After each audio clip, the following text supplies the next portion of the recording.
কিয়ামত পর্যন্ত আমরা সবাই খালি চিন্তা করবো না মনে হয় এর চেয়ে ভয়ঙ্কর, না না না, মনে আরো ভয়ঙ্কর।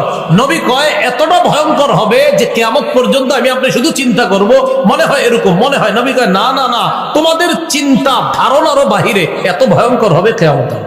কিয়ামত যাদের উপর হবে, যাদের উপর ঘটবে, ওই মানুষগুলা হবে পৃথিবীর সবচেয়ে নিকৃষ্ট মানুষ, নাউজুবিল্লাহ।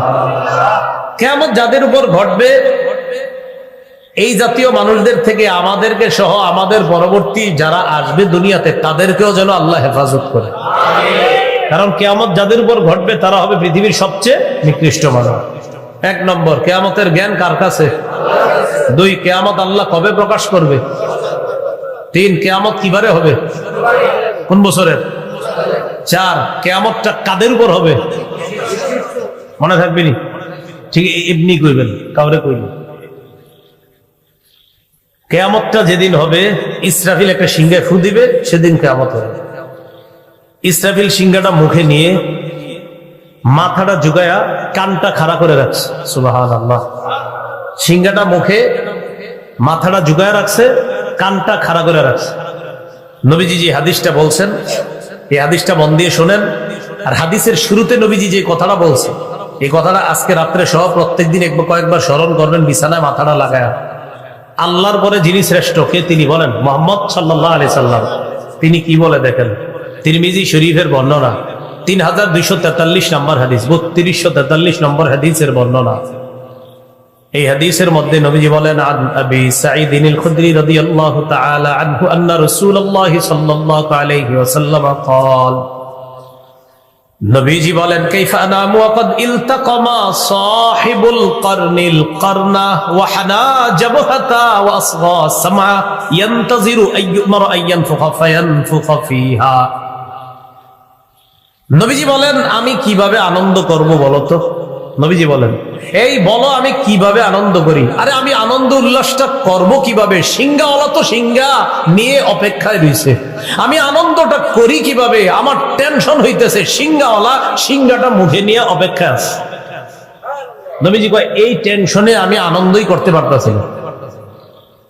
নবীজি বলতেছে যে সিংহাওয়ালা সিংহাটা মুখে নিয়ে বসে রয়েছে, আমি এই টেনশনে আনন্দ করতে সুযোগ পেতেছি না। আমার টেনশন হইতেছে সিংহাওয়ালা কখন ফুদিয়ে দেয়।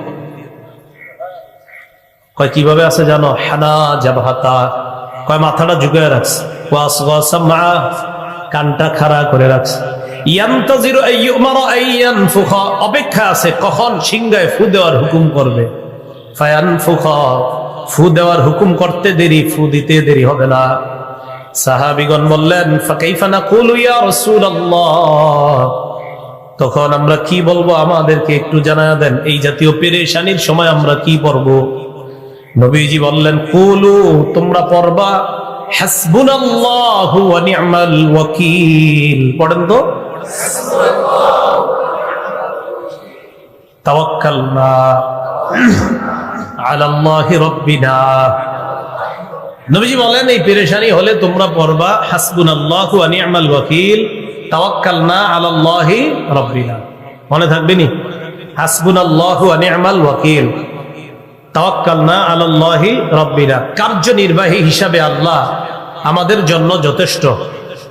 হাসবুনাল্লাহ, আল্লাহ আমাদের জন্য যথেষ্ট। নি'মাল ওয়াকিল, তিনি কতই না উত্তম কার্যনির্বাহক, তিনি কতই না উত্তম অভিভাবক, তিনি কতই না উত্তম ওকিল।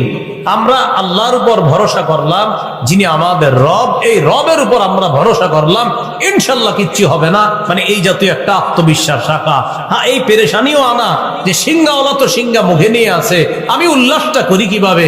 আমি গান কিভাবে শুনি? সিংহাওয়ালা তো সিংহা মুখে নিয়ে আছে, কখন ফু দিয়ে দেয়? আমি কিভাবে বিভিন্ন অশ্লীল কর্মকাণ্ড দেখি? সিংহাওয়ালা তো সিংহা মুখে নিয়ে বসে আছে। রাসূলুল্লাহ সাল্লাল্লাহু আলাইহি সাল্লাম বলেন, সিংহাওয়ালা সিংহাটা মুখে নিয়ে আছে, ইসরাফিল। সিংহা কি জিনিস? তিরমিজি শরীফের 2430 নম্বর হাদিসের বর্ণনা। এই হাদিসের বর্ণনাকারী সাহাবীর নাম আব্দুল্লাহ ইবনে আমর ইবনুল আস রাদিয়াল্লাহু তাআলা। তিনি বলেন, জাআ আরাবিয়ুন ইলা রাসূলিল্লাহি সাল্লাল্লাহু আলাইহি ওয়াসাল্লাম, এক গ্রাম্য ব্যক্তি রাসূলুল্লাহ সাল্লাল্লাহু আলাইহি সাল্লামের কাছে আসলেন। আসার পর বললেন, মাসসুরু ইয়া রাসূলুল্লাহ, হুজুর সিংহা কি জিনিস?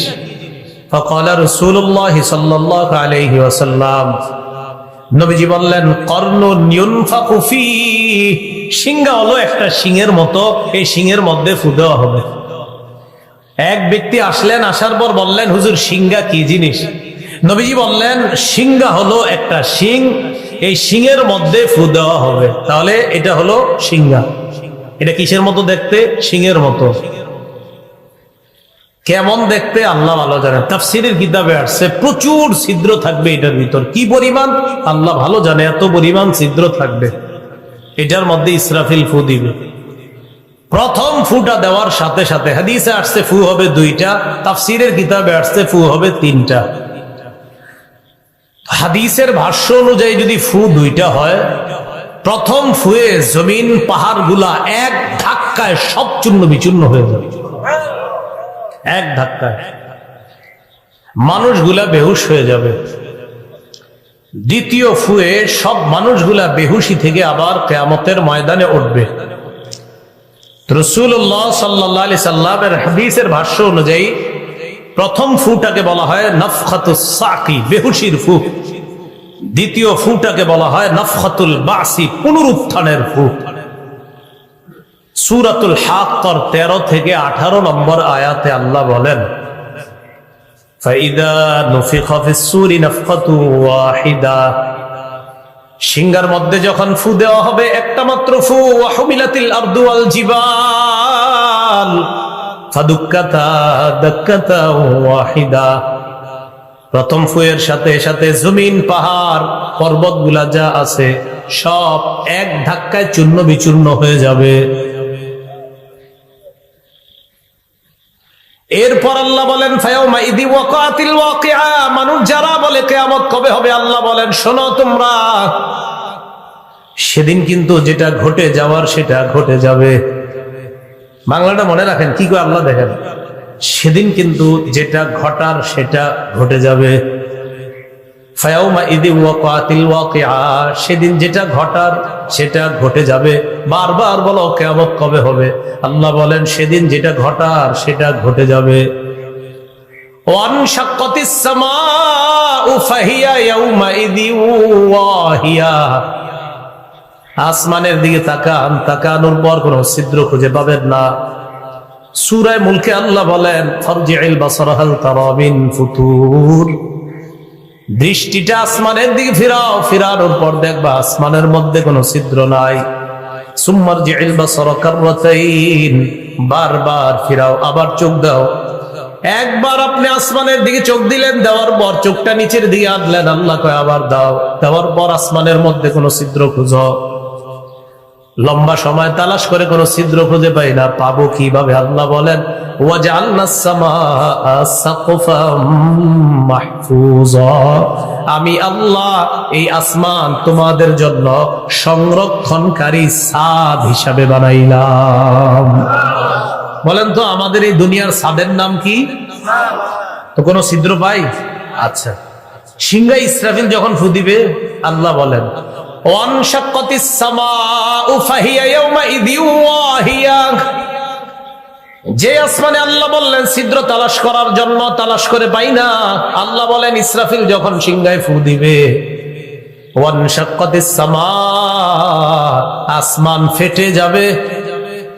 ফাহিয়া ইয়াউমাইদি ওয়াহিয়া, অবিচল আসমান দুর্বল হয়ে যাবে, অচল হয়ে যাবে, চৌচির হয়ে যাবে, টুকরা টুকরা হয়ে যাবে।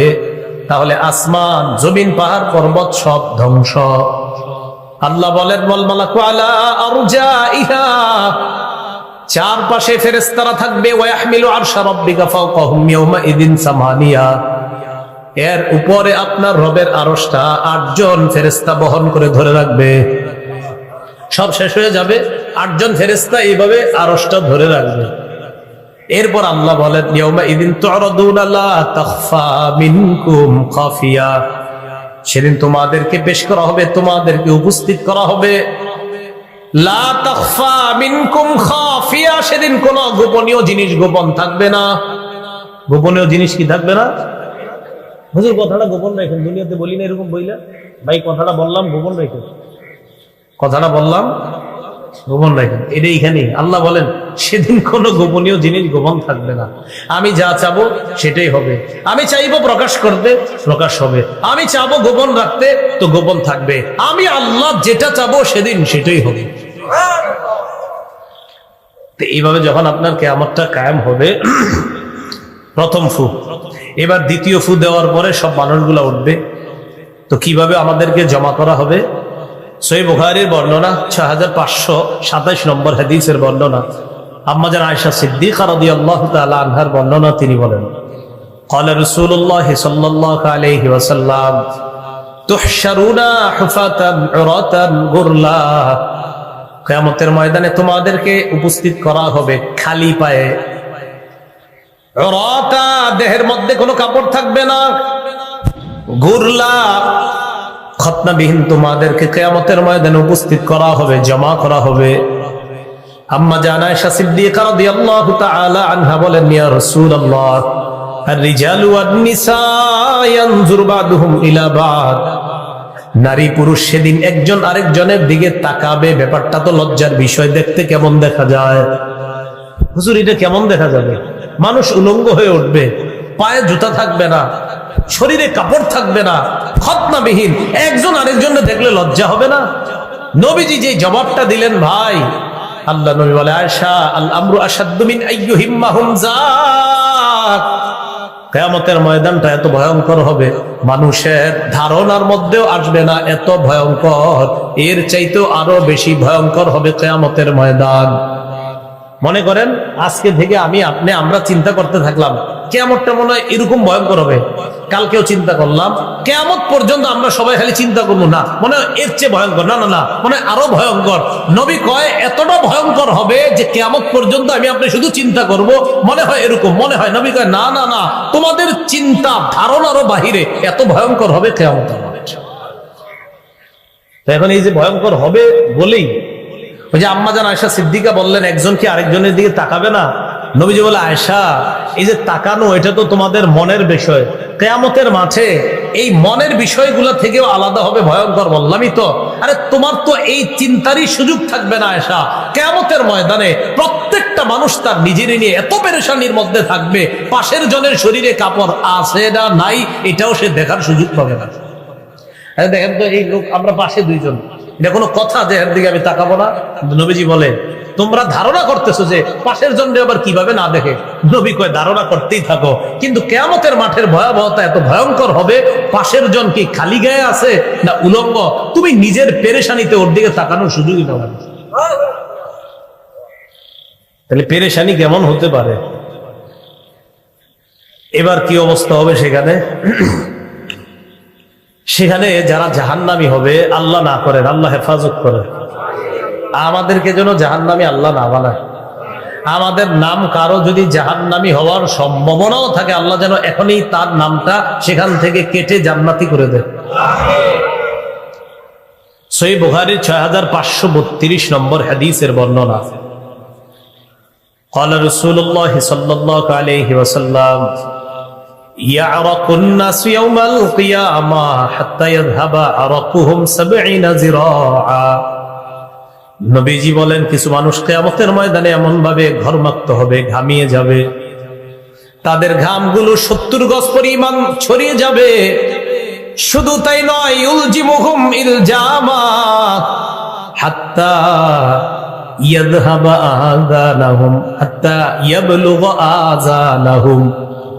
ঘাম হইতে হইতে এত পরিমাণ হবে, নাক পরিমাণ, কান পরিমাণ। এই মাথা, নাক, কানগুলা একবার ঘামের সাগরের মধ্যে একবার ডুববে আবার উঠবে। আল্লাহ নবী কয়, একজনের ঘাম হবে এরকম 70 গজ। কিয়ামতের ময়দানের ঘাম, নাক যাবে ঘামের নিচে, চোখ যাবে নিচে, কান যাবে নিচে, মাথাটা একবার নিচে যাবে আর একবার উপরে উঠবে। এইভাবে পরিস্থিতি চলতে থাকবে। সহিহ বুখারীর 4712 নম্বর হাদিসের মধ্যে আসছে, আদম নবী ইব্রাহিম নবী, নূহ নবী, ইব্রাহিম নবী, মুসা নবী, ঈসা নবী, 5 নবী সেদিন মানুষ বিপদে পড়ে 5 জনের কাছে যাবে।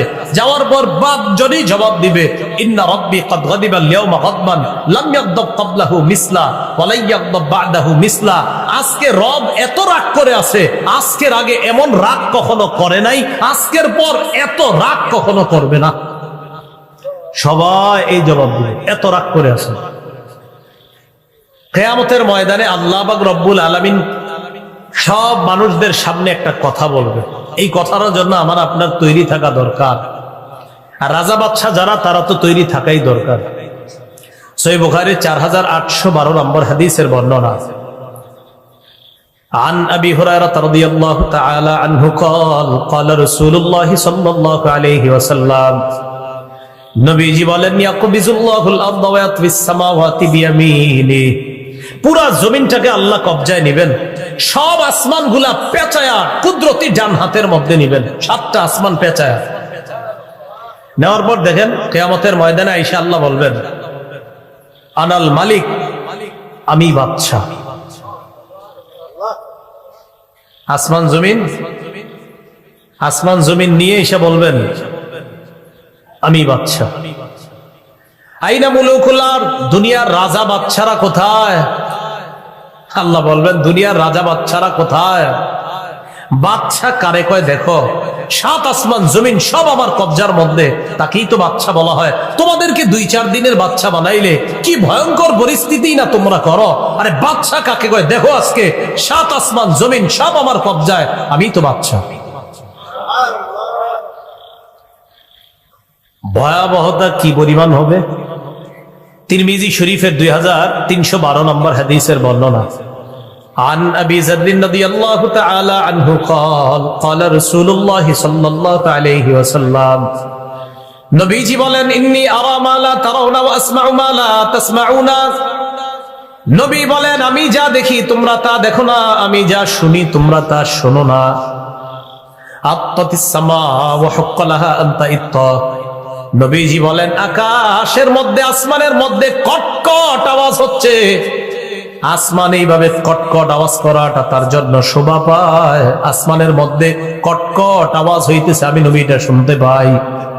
কটকট আওয়াজ হইতেছে, জানি আসমান কারে কয়? কয় মাফিহা মাউদিউ আরবাই আসাবিআ ইল্লা ওয়া মালাকুন ওয়াদিউন জাবহাতাহু সাজিদান লিল্লাহ।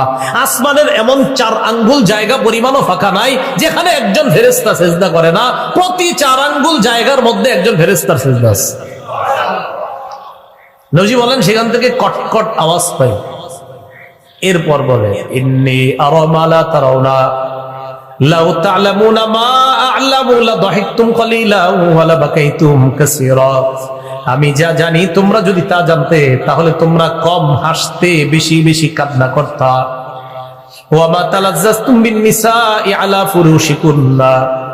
তোমরা বিবিদের সাথে বিছানায় আনন্দ উল্লাস করতা না। ওয়ালা খরজতুম ইলা সুউদাতি তাজআরুনা ইলাল্লাহ। তোমরা জঙ্গলের মধ্যে গিয়ে আল্লাহর কাছে আশ্রয় চাইতা আর বলতা, লাওয়াদিতু আন আকুনা শাজারাতান তু'দাদ। জঙ্গলে গিয়ে তোমরা বলতা, হায় আমি যদি গাছ হয়ে যেতাম এই জঙ্গলের একটা গাছের মতো, তাহলে আমাকে কেটে ফেলা হতো, কেটে ফেলার পর আগুনে জ্বালিয়ে দিয়ে বাস শেষ আমার জীবন, তাহলেই তো ভালো ছিল। কারণ যে অবস্থা, নবী কয় কিয়ামতের ময়দানের এই বিভীষিকাময় মুহূর্ত আর এরপর জাহান্নামের বর্ণনা যদি জানতা, তো তুমি নিজে বলতা যে গাছ হইলে আরো ভালো হইতো। কিয়ামতের ময়দানে যাদের ভয়ঙ্কর পরিস্থিতি হবে, তাদের মধ্যে এক শ্রেণী হবে বক্তা। তারা বক্তা মানে যারা ওয়াজ করে আর কি, বক্তা। বুখারী, মুসলিম, ইবনে মাজাহ, নাসাই সহ হাদিসের অনেকগুলো কিতাবে এক যুগে বর্ণনা হয়। عن أسامة بن زيد رضي الله تعالى عنه قال قال رسول الله صلى الله عليه وسلم রাসূলুল্লাহ সাল্লাল্লাহু আলাইহি সাল্লাম বলেন, ইউজাউ বির-রাজুলি ইয়াউমাল কিয়ামা ফায়ুলকা ফিন-নার। নবীজি বলেন, কিয়ামতের ময়দানে এক ব্যক্তিকে আনা হবে, আনার পর তাকে জাহান্নামে নিক্ষেপ করা হবে। দেখেন কি হয়, ফাতানদালিকু আকতাবু বাতনিহি, তার পেটের নাড়ি বুড়িগুলা বের হয়ে যাবে। বের হওয়ার পর ইয়াদুরু হাওলাহা কামা ইয়াদুরুল হিমার বির-রাহা, গাধা যেমন চাক্কির চারপাশে ঘুরে, ওই লোকটা তার নারী বুড়ির চারপাশে ঘুরতে থাকবে। ফায়াজতামিউ ইলাইহি আহলুন নার, অন্যান্য জাহান্নামীরা তার কাছে আসবে। কার কাছে? ওই নারী বুড়ি যার বেরিয়েছে। তো অন্য জাহান্নামীরা কি আরামে আছে? আরামে আছে নাকি? কিন্তু এর পরিস্থিতি দেখে এর কাছে আসবে। তাহলে বুঝেন তো, অন্য জাহান্নামীরা যার অবস্থা দেখা তার কাছে আসে, ওর অবস্থাটা কি হইতেছে? আসার পর জাহান্নামীরা বলবে, তোমাকে চেনা চেনা মনে হচ্ছে। আলাম তাকুন তা'মুরুনা বিল মা'রুফ ওয়া তানহানা আনিল মুনকার, তুমি কি ওই ব্যক্তি না যে আমগরে সৎ কাজের আদেশ কর্তা? তুমি কি সে না? ওয়া তানহানা আনিল মুনকার, তুমি কি সে না যে আমাদেরকে অসৎ কাজ থেকে নিষেধ কর্তা? তুমি কি সে না? তুমি ওই ব্যক্তি না যে সৎ কাজের আদেশ কর্তা, অসৎ কাজ থেকে নিষেধ কর্তা? সে জবাব দিবে, বালা, হ্যাঁ আমি সে। তো তুমি এখানে কেন? তোমার কথা আমরা শুনি নাই, হয়তো এই কারণে আমরা জাহান্নামী। তুমি এখানে কেন? ওই ব্যক্তি জবাব দিবে, কুনতু আমুরুকুম বিল মারুফ ওয়ালা আতি, আমি তোমাদেরকে সৎ কাজের আদেশ করতাম, আমি নিজেই করতাম না। ওয়া আনহাকুম আনিল মুনকার, অসৎ কাজ থেকে নিষেধ করতাম। ওয়া আতিহি, আমি নিজে অসৎ কাজ করতাম। যেমন আপনাদেরকে বললাম ফজরের নামাজ পড়েন, আমি গিয়ে বললাম না, কথার কথা। হ্যাঁ, এখান থেকে যেতে ফজর হয়ে যাবে নিশ্চিত। হ্যাঁ, এই বিষয়গুলো মাথায় রাখা, সামনের দিকে যেন যাইতে ফজর না হয় এমন জায়গায় না আনা। তো যাই হোক, তো যেতে যেতে ফজর হয়ে যাবে, বিষয়টা কথার কথা আর কি। এরপরে 3টা মাদ্রাসা ক্লাসও নিতে হবে। তো মনে করেন ঘুম নাই, নিশ্চিত ঘুম নাই। তো এই যে আপনাদেরকে বললাম যে ফজর পড়েন, আপনারা পড়লেন, পড়েন বা না পড়েন, কিন্তু আমি যদি বইলা আমি ফজর না পড়ি, তো এই ব্যক্তির এই অবস্থা হবে যে কিয়ামতের ময়দানে তাকে জাহান্নামে নিক্ষেপ করা হবে, পেটের নারী বুড়িগুলা বের হবে, তাকে অন্যান্য জাহান্নামীরা দেখতে আসবে, বলবে, তুমি তো সে আমগরে ভালো কথা বলতা, তুমি নিজেই পালন করতা, আমাদেরকে খারাপ কাজ থেকে নিষেধ করতা। সে বলবে, ভাই আমি সেই, কিন্তু আমি নিজে ভালো কাজ কথা বলতাম ঠিক, আমি পালন করতাম না, অসৎ কাজ থেকে নিষেধ করতাম, তো আমি নিজেই অসৎ কাজ করতাম, এই জন্য আমার আজকে অবস্থা। কিয়ামতের ময়দানে ভয়ঙ্কর পরিস্থিতির মধ্যে যারা পড়বে তাদের এক শ্রেণী হবে বক্তা, যারা